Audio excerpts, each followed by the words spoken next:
Hello everyone, मैं दीपक sir DLC education अड्डा में आप सभी का दोबारा स्वागत करता हूं और आज एपी सीरीज का ही हम लोग सम्स करने वाले हैं विथ नोटेशन। नोटेशन का मतलब क्या होता है कि आपको सम्स जो है ना वो एक्सप्लेन करके नहीं दिया गया, मतलब सम्स जो दिया गया है वो उसके जो नोटेशन यूज होते हैं एपी सीरीज में वो नोटेशन के साथ है। तो चलिए पहले तीनों सवाल को हम लोग पहले अंडरस्टैंड करते हैं, उसके बाद कैसे सॉल्व करेंगे सो डिस्कस करेंगे। तो देख सकते हैं AP series with usual notation, AP series का सम्स है ये, जिसमें a is equal to first term, मतलब फर्स्ट टर्म आपको मालूम हो गया, d इज इक्वल टू 3 यानी कि आपको कॉमन डिफरेंस मालूम हो गया, और a n का मतलब क्या होता है कि यदि आप nth टर्म का nth टर्म जो आप लिखेंगे वो 50 होगा। कहने का मतलब यदि मैं यहाँ पे बना दूं सॉल्व करके, जैसे कभी सॉल्यूशन कभी देखें एक नंबर को, तो a यदि 5 है तो 5 लिखेंगे। कॉमन डिफरेंस कितने का है? 3 का है, तो कॉमन डिफरेंस 3 का, तो नेक्स्ट टर्म हमारा 3 ज्यादा होगा यानी कि 5 प्लस 3 होगा। ओके, और नेक्स्ट टर्म यदि निकालेंगे तो फिर कितना होगा? 5 प्लस 3 प्लस 3 होगा, और सो ऑन ऐसे ही करते जाएंगे तो आपको एक टर्म आएगा जो कि 50 होगा। ठीक है ना? तो ये सीरीज इस तरह का है, यानी क्या बोला गया है, आपको फर्स्ट टर्म दे दिया गया है, कॉमन डिफरेंस दिया गया, तो हर बार आप 3 यदि ऐड करते हुए जाएंगे तो एक समय ऐसा आएगा कि कितना हो जाएगा, वो 50 हो जाएगा। तो आपको निकालना क्या? आपको निकालना है n, मतलब इस सीरीज में टोटल नंबर ऑफ टर्म्स कितने हैं सो निकालना है, और दूसरा निकालना है sn, मतलब सम ऑफ दी टोटल टर्म, मतलब टोटल टर्म को जोड़ के कितना आएगा सो। तो ये जो लास्ट टर्म दिया गया ना, लास्ट टर्म, ये हमें हेल्प करने वाला है कुछ सॉल्व करने में। तो हम यहाँ पे करने वाले हैं एटीपी, करने वाले हैं कि लास्ट टर्म हमें दिया हुआ है ना, सॉरी, लास्ट टर्म हमारा यहाँ पे मेंशन है, वो कितना है 50। लास्ट टर्म यानी कि जनरल फॉर्मूला, तो लास्ट टर्म को हम लोग लिखने वाले हैं a plus n minus 1 into D is equal to 50। अब चेक करते हैं कि हम इस सम्स में से क्या क्या पुट कर सकते हैं। तो a is equal to 5 put कर सकते हैं, यस। n आपको तो निकालना है, n तो मालूम नहीं है, लेकिन d आपका दिया हुआ है। अब इसको सॉल्व कीजिए और फटाफट इसको आप सॉल्व कर सकते हैं, वीडियो पॉज करके आप भी सॉल्व कर सकते हैं खुद से। चलिए, तो n minus 1 into 3 is equal to कितना होने वाला है 50, और माइनस में 5, क्योंकि ये 5 प्लस में है। अब इधर पे जो आपको प्लस 3 इंटू में दिख रहा है उसको आप डिवाइड में दे दीजिए, यानी कितना हो गया 45 divided by 3 is equal to n minus 1। तो चलिए एक और करते हैं, नहीं समझ में आया तो देख सकते हैं, मल्टीप्लाई में 3 था, मैंने इसको यहां से हटाया और क्रॉस डिवाइड में दे दिया, तो 3 से 15, यानी कि n is equal to 15 plus 1, minus 1 उठ के जाएगा तो कितना हो गया प्लस, यानी कि 16 हो गया, यानी n कितना हो गया 16 हो गया। तो ये हो गया लास्ट टर्म दिया हुआ है, तो इसका बेनिफिट मुझे मिला। लास्ट टर्म दिया हुआ है, प्लस a दिया हुआ, प्लस d दिया हुआ है, यानी कि यहां से n निकल गया। एक नंबर सम्स में, एक नंबर में आपसे n पूछा था जो कि आंसर ऑलरेडी आ चुका है। अभी आपको निकालना क्या है? आपको निकालना है sn। तो sn के लिए सेकंड फॉर्मूला यूज करेंगे, है ना। सेकंड फॉर्मूला क्यों यूज करेंगे कि फर्स्ट टर्म भी पता हो गया और लास्ट टर्म भी मालूम है। तो फर्स्ट टर्म और लास्ट टर्म यदि दोनों मालूम है तो फॉर्मूला लिखने वाले हम लोग कौन सा, n/2 into a plus l वाला फॉर्मूला लिखने वाले हैं, है ना। तो ये फॉर्मूला लिख के हम सॉल्व कर सकते हैं। तो n इज इक्वल टू हमारा आया है 16 divided by 2 into a is equal to हमारा 5 है, तो 5 लिखेंगे।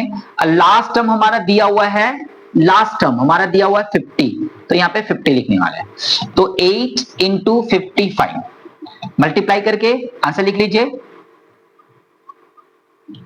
440, यानी सम ऑफ n टर्म। अच्छा, n। अब हम यहां से n को रिप्लेस करने वाले हैं, किससे रिप्लेस करने वाले हैं 16 से, तो sn 16 लिख देते हैं। तो 16th टर्म का हम सम्स निकाल दिए इस सीरीज में, जिसका सम कितना आया 440।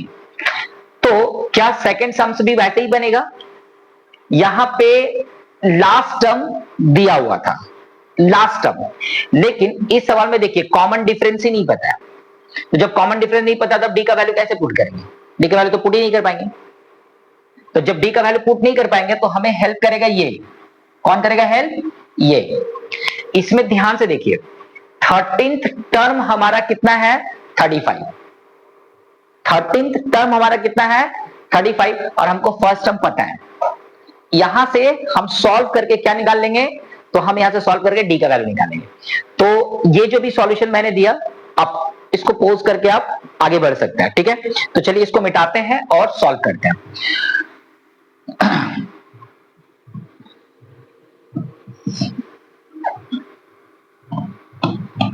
तो यहां पे हमारे पास में क्या दिया हुआ है? सॉल्यूशन नंबर मैं 2 बनाने वाला हूं।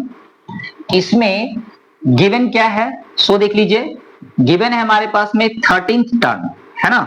13th टर्म हमारा 35 है, यानी 13th टर्म यानी कि जनरल टर्म का फॉर्मूला यूज कर सकते हैं। 13th टर्म हमारा मेंशन है, मतलब जनरल टर्म का फॉर्मूला यूज करिए। कैसे? a plus 13 minus 1 into D. आप इसको ऐसे भी लिख सकते हैं, है ना? क्योंकि ये 13th टर्म है, यानी कि n इज इक्वल टू कितना हो गया? 13 हो गया। तो हम यहां पे सॉल्व करिए, और a का वैल्यू हमारे पास दिया हुआ है 7। तो हम क्या लिखने वाले हैं? a is equal to 7। 12 into D is equal to 35, और यहां से 12 डी का वैल्यू हमारा आने वाला है 35 माइनस 7 यानी 28, यानी डी का वैल्यू कितना आने वाला है? 24।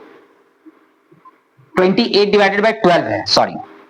तो चलिए 4 का टेबल से 3 टाइम्स में, 4 का टेबल से 7 टाइम्स में, तो 7/3 आपका डी आ गया। एक बार जस्ट केवल चेक कर लीजिए, कोई मिस्टेक तो नहीं है ना?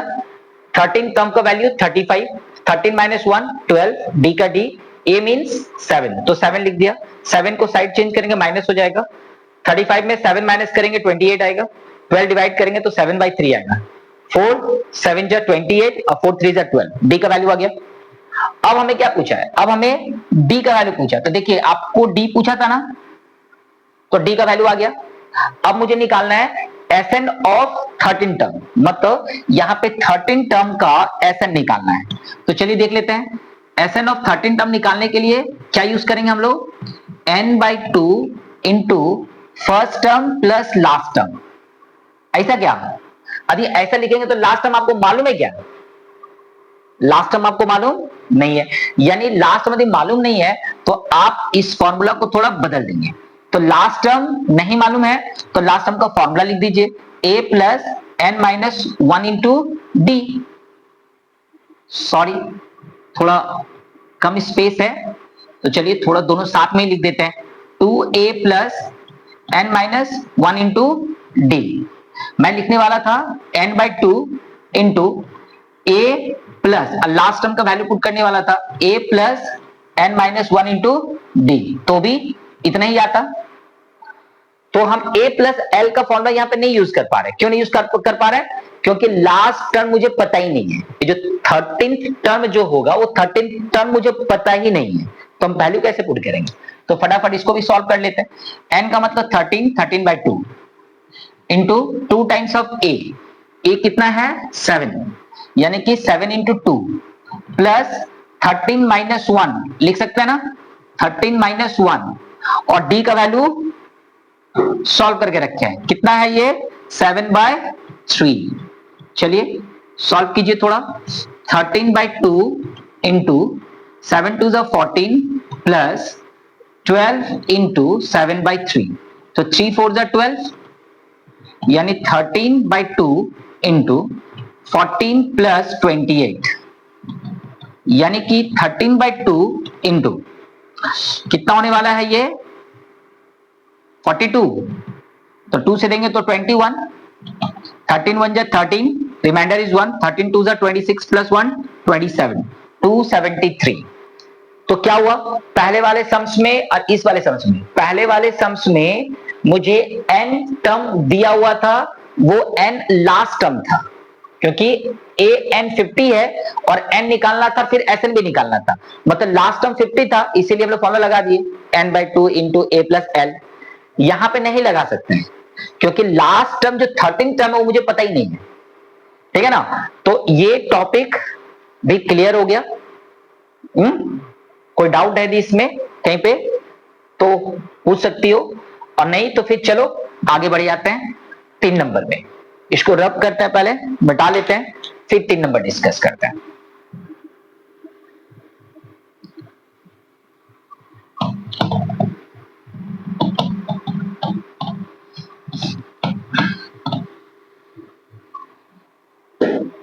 तीन नंबर में हमारे पास a पता है, n पता है और sn पता है। कितना का sn पता है? तो 8 टर्म का sn पता है। कैसे पता चला? यहाँ पे n दिया है, यहाँ पे sn दिया है, तो यदि हम S8 इज इक्वल टू 192 लिखे तो यही हमारे लिए गिवन हो गया कि नहीं एटीपी करने के लिए, अकॉर्डिंग टू द प्रॉब्लम, मतलब इक्वेशन बनाने के लिए हमारे पास यही है। और यदि मैं इस 8 का फॉर्मूला लिख दूं सम का, तो कितना लिखना होगा? n by 2 into 2 times of a plus n minus 1 into d, जो कि कितना आने वाला है 192। तो हमें n मिल जाएगा, हमें a मिल जाएगा और d का वैल्यू यहां से निकल जाएगा। तो हमें पूछा था लास्ट में क्या? Find d only, find d। तो d का वैल्यू निकाल लेंगे सॉल्व करके। चलिए सॉल्व कर लेते हैं इसको। तो ये है 8 by 2 into 2 times of a, मतलब 2 इंटू 3, n 8 माइनस 1, d मालूम नहीं है, रहने दीजिए, 192, यानी कि ये हो जाएगा 4 और ये चल जाएगा डिवाइड में, यानी 6 plus 7d is equal to 192 divided by 4। तो 4 4 जा 16, 4 8 जा 32 और 7d इज इक्वल टू 6, जो प्लस में दिख रहा है वो भी साइड चेंज होकर माइनस हो जाएगा, it is 42। So d is equal to divided by 7, so 7 6 जा 42, so d is equal to this. Now we have d और हमसे पूछा क्या था? d। तो 3 सम्स ऐसे थे जो 3 अलग अलग टाइप के थे, है ना, विथ नोटेशन।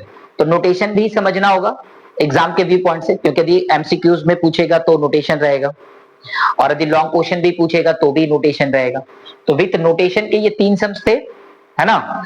ये तीनों को समझने में यदि कोई भी दिक्कत रही तो आप कमेंट्स कर सकते हैं, दोबारा मैं कोशिश करूंगा समझाने का वीडियो बना के, ठीक है। ओके